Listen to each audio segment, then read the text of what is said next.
बिस्मिल्लाहिर्रहमानिर्रहीम। आज फिर इस्लामाबाद हाई कोर्ट के हुक्म पर हम इमरान खान साहब को अटक जेल में मिलने गए, लेकिन अफसोस जेल हकाम की तरफ से साफ इनकार कर दिया गया।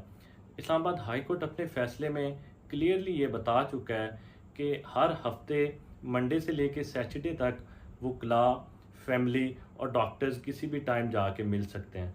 लेकिन अफसोस जो है वो इस्लामाबाद हाई कोर्ट के हुक्म को हवा में उड़ा दिया गया। इस्लामाबाद हाई कोर्ट को भी ये सोचना चाहिए कि किस तरह उनके फैसलों का मजाक बनाया जा रहा है।